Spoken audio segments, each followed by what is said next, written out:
Noël. Pas la fête païenne, hein. C'est pas une question de sapin de Noël, c'est pas une question de cadeau. Mais c'est le moment de l'année où on fête l'événement central de toute l'histoire. L'événement qui a changé l'humanité pour toujours. À tel point que même nos calendriers sont datés avant et après Jésus-Christ. Même les personnes qui n'y croient pas sont obligées de dire qu'on est en 2024 après Jésus-Christ, même si ce n'est pas la date exacte, parce qu'il est né vers 5 ou 6 avant Jésus-Christ. Les calendriers ne sont pas toujours au point. La semaine passée, j'ai commencé ce message que je vais continuer ce matin sur le sens de cette saison dans laquelle nous vivons, le sens de la naissance de Jésus. Et le titre de la semaine passée, c'était « Jésus l'avant » et aujourd'hui, ça sera « Jésus l'après ». Et on va relire donc l'évangile de Jean au chapitre 1er. On va lire les 18 premiers versets, le prologue de Jean, qui est un hymne à la parole incarnée. Au commencement était la parole, et la parole était avec Dieu, et la parole était Dieu. Elle était au commencement avec Dieu, toutes choses ont été faites par elle. Et rien de ce qui a été fait n'a été fait sans elle. En elle était la vie, et la vie était la lumière des hommes. La lumière luit dans les ténèbres, et les ténèbres ne l'ont point reçue. Il y eut un homme envoyé de Dieu, son nom était Jean. Il vint pour servir de témoin, pour rendre témoignage à la lumière, afin que tous croient par lui. Il n'était pas la lumière, mais il parut pour rendre témoignage à la lumière. Cette lumière était la véritable lumière qui, en venant dans le monde, éclaire tout homme. Elle était dans le monde, et le monde a été fait par elle, et le monde ne l'a point connue. Elle est venue chez les siens, et les siens ne l'ont point reçue. Mais à tous ceux qui l'ont reçue, à ceux qui croient en son nom, elle a donné le pouvoir de devenir enfants de Dieu, lesquels sont nés, non du sang, ni de la volonté de la chair, ni de la volonté de l'homme, mais de Dieu. Et la parole a été faite chair, et elle a habité parmi nous pleine de grâce et de vérité. Et nous avons contemplé sa gloire, une gloire comme la gloire du Fils unique venu du Père. Jean lui a rendu témoignage et il s'est écrié, « C'est celui dont j'ai dit, celui qui vient après moi m'a précédé, car il était avant moi. Et nous avons tous reçu de sa plénitude, et grâce sur grâce. Car la loi a été donnée par Moïse, la grâce et la vérité sont venues par Jésus-Christ. Personne n'a jamais vu Dieu. Dieu, le Fils unique qui est dans le sein du Père, est celui qui l'a fait connaître. » Alors la semaine passée, on a parlé de avant la venue de Jésus, comment les gens connaissaient Dieu. Et rappelez-vous les 3 choses qu'on avait partagées la semaine passée. La lumière de la parole se révélait déjà dans la création par la nature. C'est ce que Jean dit ici, elle était dans le monde et elle éclairait tous les hommes. Et puis on a vu aussi que la lumière de la parole éclairait les gens de l'intérieur par la vie qu'ils ont reçue de Dieu. Parce que la vie que nous avons est la vie de la parole. Et puis troisièmement, on a vu que la lumière de la parole a éclairé le monde au travers des prophètes qui ont annoncé le plan de Dieu et qui ont écrit les Écritures. Et donc la lumière de la parole, elle était déjà dans le monde, partout sur la planète, et Dieu se révélait déjà à l'humanité entière par la création, par la vie que nous avons, et par les prophètes qui parlaient de sa part et qui ont écrit les Écritures. Mais puis, il s'est passé quelque chose où il y a un après. Et c'est ce verset 14. On avait lu les 13 premiers versets. Le verset 14. « Et la parole a été faite chair, et elle a habité parmi nous, pleine de grâce et de vérité. Et nous avons contemplé sa gloire, une gloire comme la gloire du Fils unique venu du Père. » Et donc, après toutes ces périodes-là, où la lumière de la parole s'est révélée sur la terre, elle s'est révélée à Abraham, elle s'est révélée à d'autres personnages au cours de l'histoire. Maintenant, Dieu va mettre le comble à la mesure de la révélation. Et la parole, la lumière de la parole, va s'incarner. Elle va prendre forme humaine parmi nous. Et Jean-Baptiste a été le prophète, le dernier des prophètes, qui va lui rendre un témoignage. Et donc, quand il a vu la parole, il a dit plusieurs choses. On sait bien que quand il a vu Jésus la première fois, il a dit « Voici l'agneau de Dieu qui ôte le péché du monde ». Mais puis aussi, il va dire un truc étrange au verset 15 ici. Il dit « Jean lui a rendu témoignage et s'est écrié « Celui dont j'ai dit, celui qui vient après moi m'a précédé car il était avant moi ». Très bizarre comme formule, c'est une formule énigmatique. Les gens devaient se dire « Mais de quoi il parle ? Comment est-ce qu'il peut être après toi ?» et en même temps avant toi. Parce que Jean-Baptiste, tout son ministère de prophète, il rendait témoignage à la lumière de la parole qui s'était révélée à lui. Et maintenant, tout d'un coup, elle se trouve devant lui, en chair et en os. Et vous savez comment ça se passe.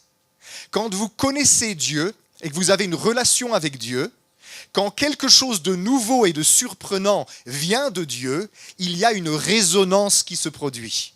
Je ne sais pas si vous avez déjà vécu ça. Dieu se manifeste d'une nouvelle manière dans votre vie, vous n'avez jamais vu ça, mais vous savez que c'est lui, parce que le Dieu que vous avez connu dans votre intimité, eh bien, il résonne avec cette révélation nouvelle que vous recevez de lui. Et c'est comme ça, vous savez, ça devait être difficile pour Jean-Baptiste parce que c'était son cousin. Jésus était son cousin. Alors, ce n'est pas plus facile de reconnaître le Messie dans la personne de son cousin. C'est plus difficile parce que la familiarité engendre le mépris. Et généralement, on a du mal à voir quelque chose de beau sorti de sa propre maison. Mais Jean-Baptiste, il voit venir Jésus. Et le Saint-Esprit qui est à l'intérieur de Jean-Baptiste résonne et lui donne le témoignage. Celui-ci, c'est celui-là. Celui que tu as devant les yeux, c'est le même que celui qui s'est révélé à toi depuis le début de ton ministère prophétique. Son cœur résonne. Et ce n'est pas la première fois dans sa vie que ça s'est passé. Vous vous rappelez quand il était tout bébé dans le ventre de sa maman Élisabeth ? Quand Marie, enceinte, est entrée dans la maison où était Élisabeth, Jean-Baptiste, qui était un fœtus, enfin, à cet âge-là, il était peut-être plus qu'un fœtus, il devait avoir quelques mois quand même. Il était déjà un petit bébé dans le ventre de sa mère. Il a tressailli d'allégresse et il a ressenti la présence du Sauveur. Et maintenant qu'il est adulte et qu'il est en plein dans son ministère de prédicateur de repentance, parce que c'est ça qu'il est, Jean-Baptiste, il voit venir Jésus et son cœur résonne et il dit « Celui qui vient après moi m'a précédé car il était avant moi ». Il connaît et il connaissait la lumière de la parole, et maintenant qu'elle est face à lui, en chair et en os, il est capable de la reconnaître. Serons-nous capables de reconnaître ce que Jésus fait quand il fera quelque chose de nouveau, une chose à laquelle on n'a pas été habitué? La plupart d'entre nous, quand on essaye de reconnaître si une chose est de Dieu, généralement ce que nous faisons, c'est on regarde à l'extérieur. On regarde à la forme, on regarde à l'emballage. Et on se dit, ça ne ressemble pas trop à ce que j'ai l'habitude de voir dans mon église. Ça ne ressemble pas trop à ce que j'ai l'habitude de voir dans ma vie personnelle. Mais si on fait ça, vous savez ce qui se passe ? On devient conservateur et on reste sur les vieilles choses parce qu'on n'est plus capable de reconnaître Dieu quand il fait quelque chose de nouveau. Mais Jean-Baptiste, son cœur résonne et il dit, celui-ci, même si c'est mon cousin, c'est l'agneau de Dieu qui ôte le péché du monde. C'est quand même un événement fou. On le lit tous les ans et on y réfléchit tous les ans. Mais les gars, Dieu a marché sur cette terre. Ce n'était pas juste un simple être humain. C'était la parole de Dieu. C'était le souffle de Dieu. Vous savez que même le Coran rend témoignage à Issa, Jésus. Il est appelé parole de Allah. Il est appelé souffle de Allah. Même le Coran. La Bible dit qu'il est la parole de Dieu incarnée. La parole de Dieu venue sur terre. Et la preuve qu'il l'est, c'est qu'il a fait des choses qu'aucun être humain n'a jamais fait sur cette planète. Les miracles de Jésus attestent de son statut à part. Il n'est pas quelqu'un de normal. Alors je sais qu'il y a eu des faiseurs de miracles dans ce monde, mais je ne connais aucune personne qui a été capable de mourir et de se ressusciter elle-même. Tous les autres fondateurs de religion sont morts et le sont restés. La tradition nous le montre. Mais celui-ci, Jésus, il est vivant, il est ressuscité. Ça fait 2000 ans qu'il se manifeste aux uns et aux autres. Quand il marchait sur la terre, vous savez, les gens, ils étaient choqués de sa présence. Parce que quand Jésus parlait, il n'était pas simplement en train de répéter des paroles. Il était la parole incarnée. Et donc, quand on était en contact avec Jésus, on était en contact avec celui qui a fondé l'univers, avec celui qui soutient l'univers par sa puissance. C'est pour ça que les gens étaient ébranlés. Un jour, il y a eu un moment où Jésus avait fait une prédication un peu compliquée sur la Sainte Seine, sur sa chair et son sang. Et tous les gens s'en allaient choqués. Et puis Jésus se retourne vers les apôtres et il leur dit « Et vous, vous ne voulez pas aussi vous en aller ?» Et Pierre, il dit, mais à qui veux-tu que nous allions d'autre qu'à toi? Tu as les paroles de la vie éternelle. Il ressentait quelque chose quand Jésus parlait. Il ne comprenait pas tout ce que Jésus voulait dire.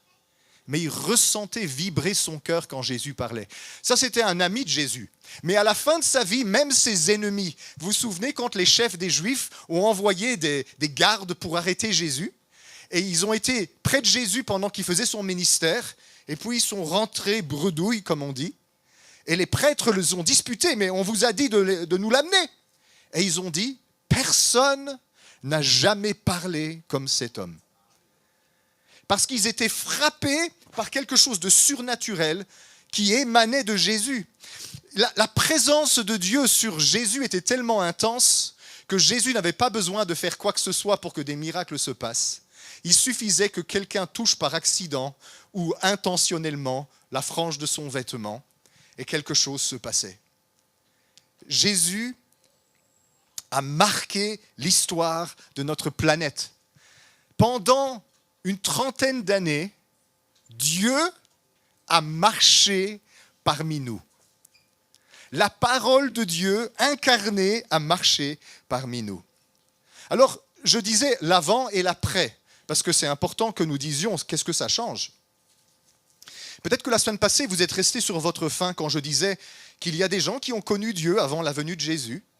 Il y a des gens en Israël qui ont connu Dieu, mais il y a aussi des gens dans les autres nations qui ont connu Dieu avant la venue de Jésus par la révélation naturelle de la lumière de la parole dans la création, dans la conscience humaine.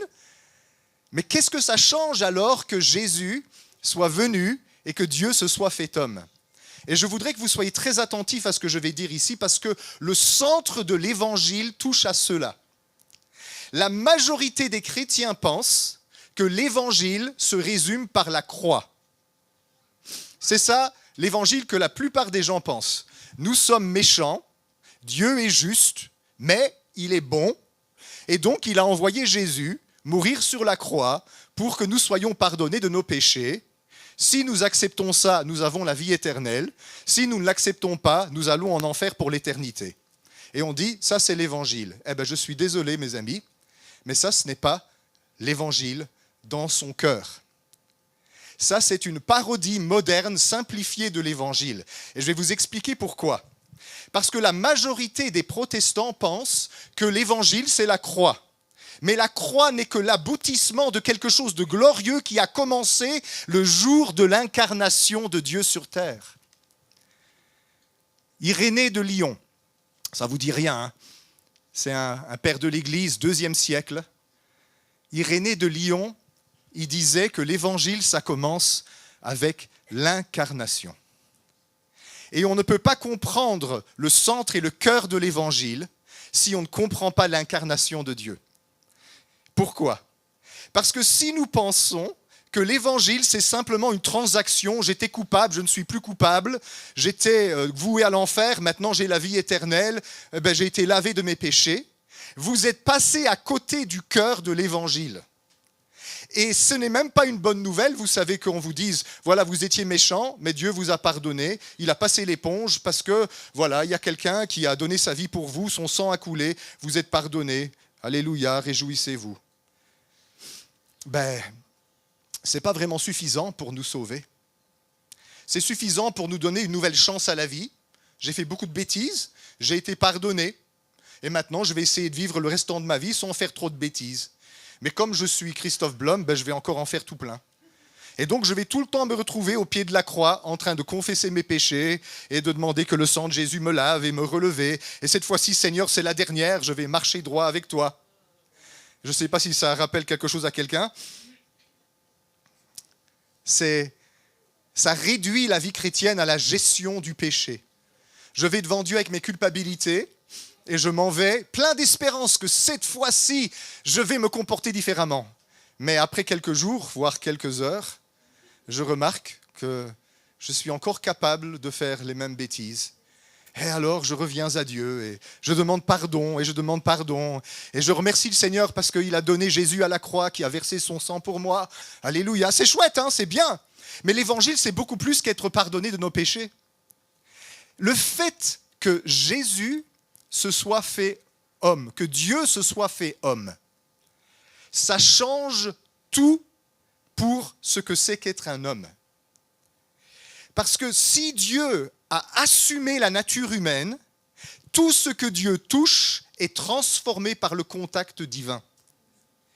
Et donc, que le Créateur se soit uni avec la créature, que la divinité se soit mariée avec l'humanité, ça change éternellement ce que c'est qu'être un homme, ce que c'est que la vocation de l'être humain. Parce que la divinité et l'humanité se sont mariées en Jésus-Christ. Maintenant, mes amis, il y a un pont entre le ciel et la terre qui fait que nous sommes capables d'être en communion avec Dieu. C'est plus une histoire transactionnelle entre le Créateur lointain qui est fâché avec nous et nous qui sommes sur terre et qui plaidons pour qu'il nous pardonne. Maintenant, grâce à l'incarnation, l'humanité et la divinité s'unissent dans une communion parfaite. Jésus est devenu homme pour que vous puissiez devenir ce qu'il est. Ça, c'est Irénée de Lyon. Il a écrit ceci, vers 180 de notre ère. Le Fils de Dieu est devenu ce que nous sommes, afin de faire de nous ce qu'il est lui-même. L'incarnation, c'est le début de l'Évangile. Parce que la croix, ça ne va conduire qu'à recommencer tout le temps la confession des péchés, demander pardon et être lavé par le sang. Et ça, c'est la religion. Je ne dis pas que la croix n'est pas importante, mais la croix ne va pas apporter la solution que vous espérez. Parce que la solution que vous espérez, c'est pas simplement une gestion de vos péchés. Ce que vous espérez, c'est une transformation de votre nature elle-même pour que vous deveniez capables d'être des enfants de Dieu, plus juste des créatures coupables qui cherchent toujours à être pardonnées, mais des nouvelles créations, de nouvelles créatures qui marchent sur la terre, qui font partie de la famille de Dieu, qui ont en eux une nouvelle nature qui est née de Dieu lui-même et qui ne sont plus jamais pareils. Et je me demande parfois si on a vraiment été évangélisé correctement. Peut-être que si on regarde notre vie de prière et qu'on regarde comment on prie, peut-être qu'on va se dire, peut-être que j'ai été évangélisé à moitié. Peut-être que j'ai été évangélisé à moitié. Et que j'ai entendu l'évangile du pardon, mais je n'ai pas entendu l'évangile de la communion. Dieu n'est pas venu sur terre juste pour vous laver de vos péchés. Ça fait partie de ce qu'il est venu faire. Mais il est venu sur terre pour marier la divinité avec l'humanité. Et c'est pour ça qu'il y a un avant et un après. C'est pour ça que l'apôtre Paul, il peut dire dans sa première épître aux Corinthiens, « Celui qui s'attache au Seigneur forme avec lui un seul esprit. » Parce que Dieu s'est uni à l'homme, l'homme est maintenant capable de s'unir à Dieu. Ça, c'est le cœur de la bonne nouvelle. En devenant un avec nous, Jésus nous a rendus capables d'être un avec Dieu. Plus de simples créatures qui marchent sur la terre, mais de véritables enfants de Dieu. Plus simplement des gens qui sont coupables et qui maintenant sont pardonnés, mais des personnes qui vivent unies au Créateur, unis à Dieu. Moi et le Père, nous sommes un. Vous allez dire, oui, il blasphème, il croit qu'il est Jésus maintenant. Tu peux dire, moi et le Père, nous sommes un, parce que c'est ce que Jésus est venu faire pour toi. Jésus, qui est un avec le Père, s'est fait un avec nous pour que nous soyons un avec lui et au travers de lui, nous soyons un avec le Père. Et donc un chrétien, c'est quelqu'un qui maintenant est uni à Dieu. Mon esprit, ton esprit est uni au Saint-Esprit et ne forme qu'un. Ça ne veut pas dire que vous devenez la personne de Dieu lui-même, hein, mais vous êtes en communion parfaite avec Dieu. Et c'est ça qui scelle votre salut pour l'éternité. Même si votre corps meurt, même si votre corps s'éteint, votre vie reste attachée, unie à la vie de Dieu pour l'éternité. Il y a un avant et un après. L'apôtre Pierre, il dit quelque chose de merveilleux là-dessus. Je ne résiste pas de vous le citer. 2 Pierre 1, versets 3 et 4. C'est le texte sur lequel j'ai fait ma thèse. Donc je connais bien ce texte, 2 Pierre 1, 3 à 4. Sa divine puissance nous a donné tout ce qui contribue à la vie et à la piété au moyen de la connaissance de celui qui nous a appelés par sa propre gloire et par sa propre vertu. Écoutez maintenant, verset 4.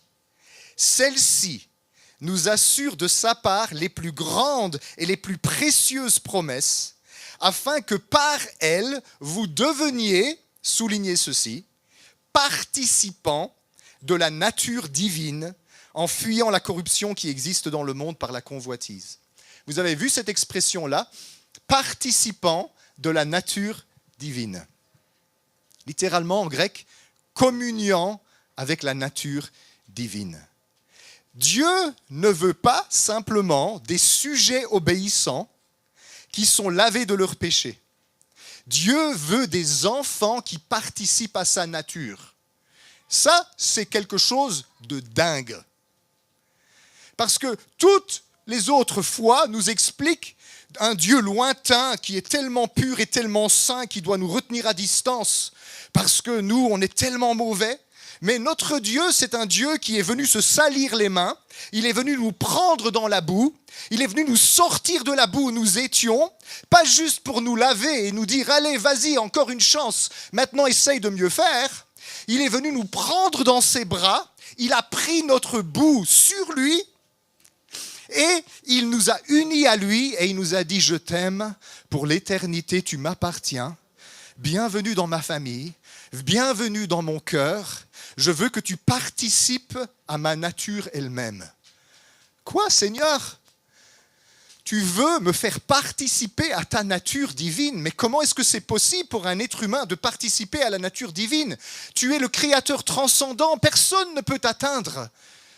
Je vais te faire monter cette échelle, je vais te faire monter cet escalier, jusqu'à ce que tu sois parfaitement un avec moi, que je sois en toi, que tu sois en moi, jusqu'à ce que tu sois dans tout ce que tu es, parfaitement mon enfant, et que tout ce que Jésus est par nature, toi, tu le sois par grâce.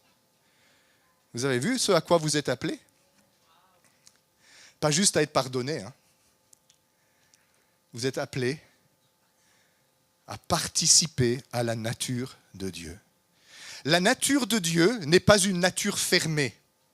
Dieu, il ne dit pas, ça c'est mon camp, ça c'est mon terrain, dégagez. Ça c'est chez moi.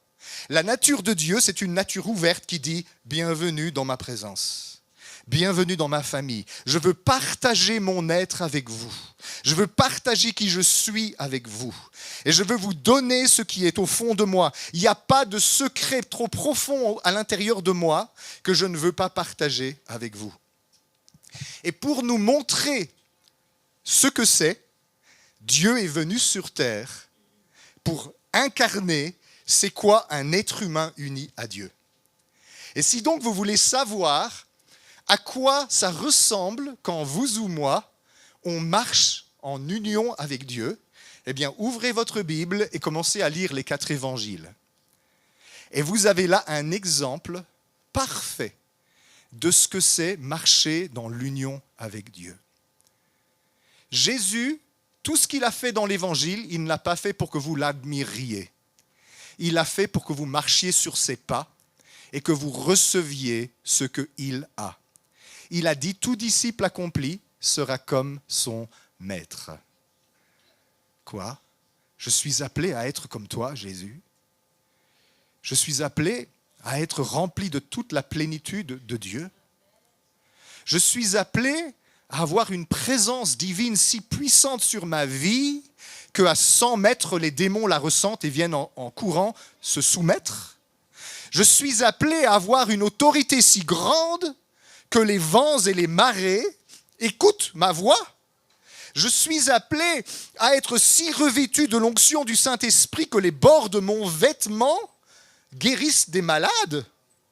C'est une histoire de fou, ça, Seigneur. N'avez-vous pas lu le livre des Actes ? Les premiers apôtres, les premiers disciples, ils incarnaient ça. Allez, Pierre, son ombre guérissait accidentellement les gens.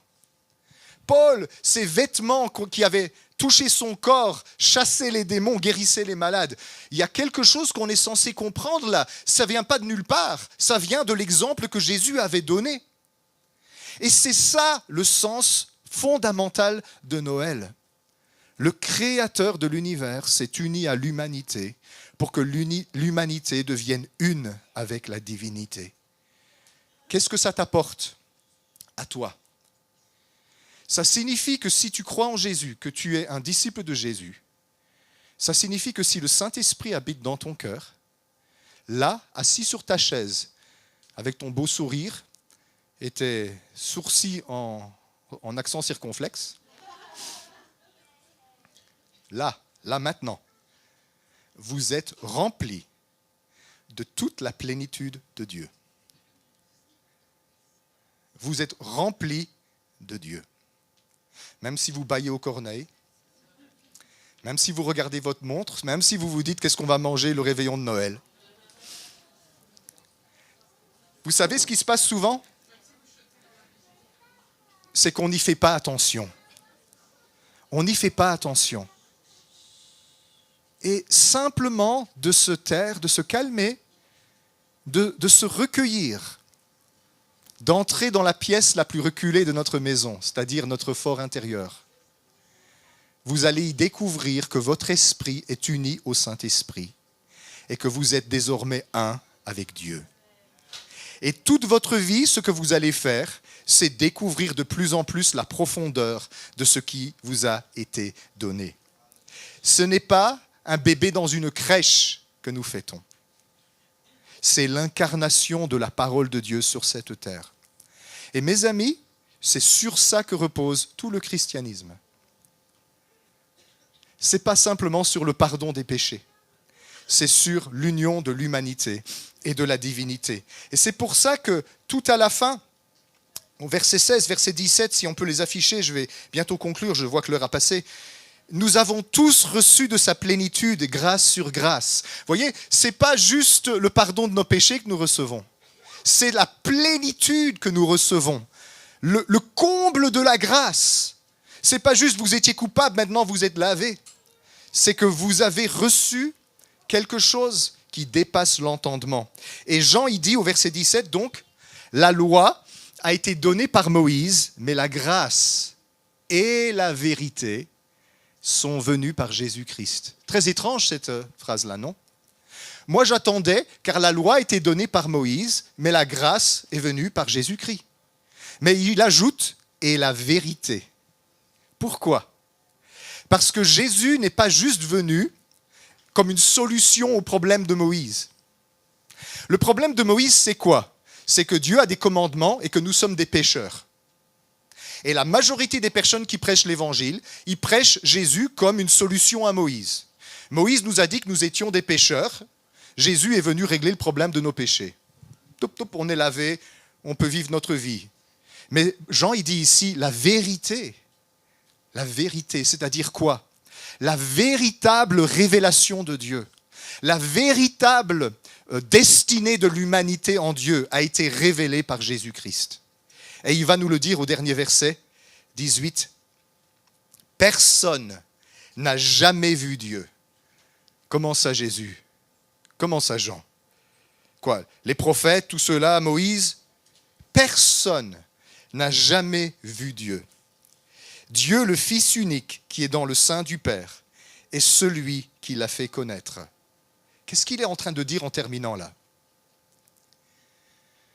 Il est en train de dire que, au fil de l'histoire de notre petite planète, nous avons eu beaucoup de fausses images de qui est Dieu et de ce qu'il attend de nous.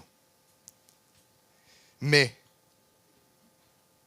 Jésus est venu mettre un terme à toutes ces fausses images. Le monde entier est rempli de religions, de fausses religions, mais la venue de Jésus dissipe toutes les religions. Et attention, Jésus n'est pas venu commencer une nouvelle religion.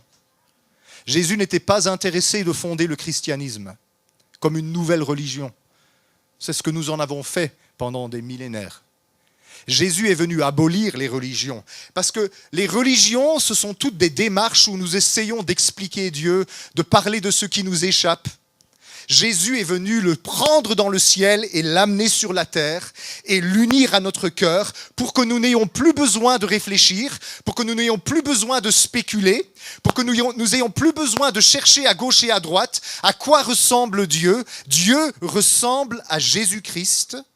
Nous ne l'avons pas toujours su, mais maintenant nous le savons et ça change tout pour nous. Maintenant nous savons que Dieu, il est comme Jésus. Et que la volonté de Dieu pour l'humanité, c'est Jésus. C'est quoi Jésus? C'est l'union de la divinité et de l'humanité en une seule personne. Ça, c'est ta destinée. Même si les moments sont difficiles, même si ton corps est malade et te rappelle tout le temps combien la vie est dure, même si au niveau relationnel, tu te sens isolé, tu te sens incompris, au fond de toi, si Jésus est dans ton cœur, si le Saint-Esprit habite à l'intérieur de toi, tu es uni à Dieu lui-même. Et ce cadeau-là va faire qu'une seule chose, se déballer, se déballer, se déballer tout le restant de ta vie. Et tu vas découvrir d'instant en instant, de cadeau en cadeau, l'immensité de ce don que Dieu a fait à l'humanité.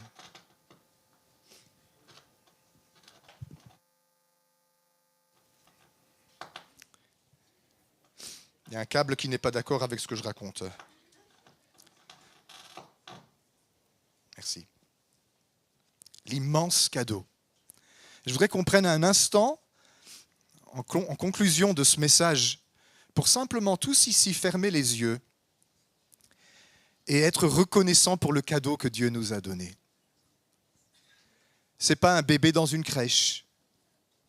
Ce n'est pas un homme pendu à la croix et qui saigne. Ces choses-là ont été et ont chacune leur importance.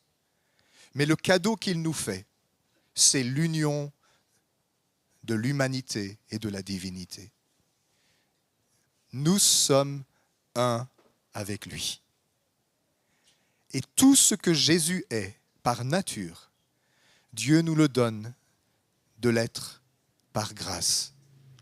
Et je voudrais que vous preniez conscience, un court moment maintenant, de cette flamme sainte qui brûle au fond de votre cœur.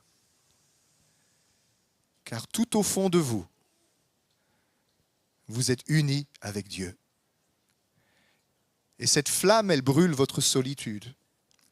Elle dissipe vos angoisses. Elle vous rassure face à la mort, face à la maladie, face aux difficultés.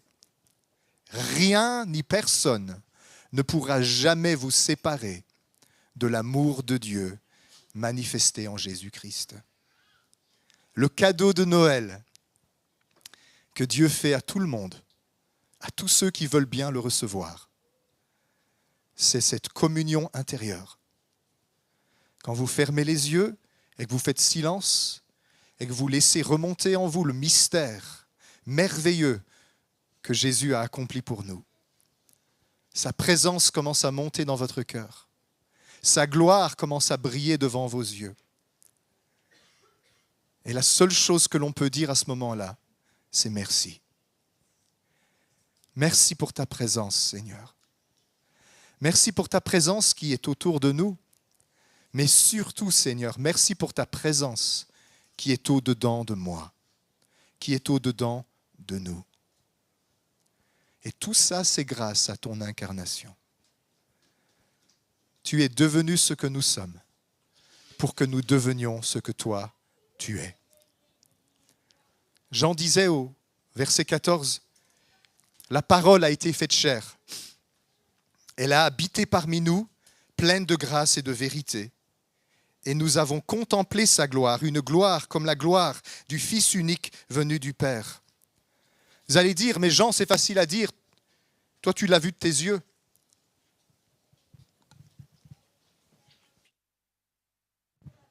Tu vas dire, Jean, c'est facile à dire. Toi, tu l'as vu de tes yeux. Elle est retournée au ciel, la parole, depuis le temps. Après avoir habité quelques années parmi nous. Mais vous savez quoi, les amis? Nous pouvons toujours contempler sa gloire. Une gloire comme la gloire du Fils unique venu du Père. Parce que la parole n'est pas loin de chacun de nous. En elle, nous avons la vie et le mouvement et l'être. Et si nous élevons nos cœurs vers elle, nous ne pouvons que l'apercevoir. Que la terre est pleine de sa gloire, mais maintenant, grâce à Jésus, nous sommes pleins de sa gloire. Et à partir de ce moment-là, nous cessons de dire à Dieu, envoie ta gloire. Nous cessons de dire à Dieu, remplis-moi de ta gloire. Mais nous disons, merci Seigneur, parce que tu m'as rempli de ta gloire. Eh bien, moi je prie que cette saison de Noël, vous réalisiez que vous êtes remplis de la gloire de Dieu. Et je prie que votre famille, en cette saison de Noël, soit remplie de la gloire de Dieu. Que votre table, où vous allez profiter de ces moments avec les vôtres, soit remplie de la gloire de Dieu. Et que Dieu se réjouisse avec vous et que vous vous réjouissiez avec lui. Faites-lui une place. Si vous avez 10 invités, faites une place pour un 11e. Si vous avez à cœur de faire ça. Pour laisser à Dieu une place au milieu de nous. Vous savez, les Juifs font ça à la Pâque. Ils laissent une place pour le Messie. Et il y a une coupe pour le Messie. Je ne sais pas pourquoi je dis ça, mais si vous êtes 5 à la maison, faites une 6e place pour lui. Et quand les enfants disent, mais c'est qui va venir, papa? Il ne va pas venir, il est déjà là. Il est avec nous. Et il s'appelle Jésus. Son nom est Jésus. Et nous lui rendons toute la gloire. Et sur ce, je vous souhaite un joyeux Noël. Amen.